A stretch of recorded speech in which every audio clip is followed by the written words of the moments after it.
4000 metre उचाइमा आकाश झै फिजिएको आँखाले भ्याउन नसकिने फाँटहरू, ती फाँटलाई ढकमक्क छोप्ने गरी फुलेका थरीथरीका भुइँफुलहरू, छेउछेउबाट कलकल गरी बग्ने खोलाहरू, फाँटमा रमाइरहेका घोडा अनि भेडाहरू, घरिघरि ढपक्क ढाक्ने अनि प्रकृतिलाई नुहाई धुवाई गरी उज्यालो पारी जाने हुस्सुहरू अनि उज्यालो हुँदा पारी क्षितिजमा देखिने सेता हिमालहरू।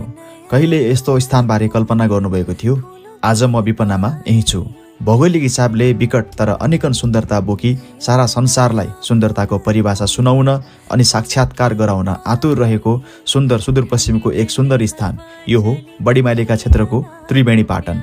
आज हामी यही सुन्दरतामा रमाउनेछौँ। सँगै यो सुन्दर गन्तव्यसम्म पुग्न हामीले पार गरेका यात्राको बारेमा हेर्नेछौँ। स्वागत छ मेरो अर्को एउटा भिडियो बाजुरा बडीमाइलीका क्षेत्रको त्रिवेणी पाटनमा।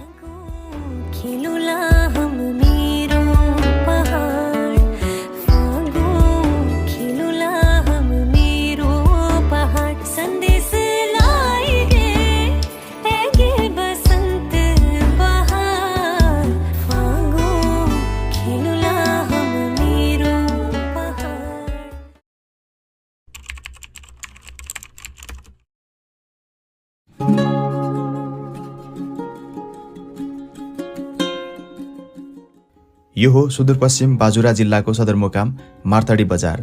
यो मार्तडी बजारको इतिहास र सेरोफेरो पनि गजबकै छ। त्यो म अर्को भिडियोमा देखाउने छु। मैले बाजुराको भिडियो सुन्दर त्रिवेणी पाटनबाट सुरु गरेँ। हुन त म यो गन्तव्यको लागि भनेर काठमाडौँबाट यात्रा सुरु गरेको हुँ, तर मेरो घर दिपायल डोटी। काठमाडौँबाट दिपायल करिब 28 घण्टा अनि दिपायलबाट मार्तडी करिब 6 घण्टाको यात्रा। मैले गाडीको कुरा गरेको है त।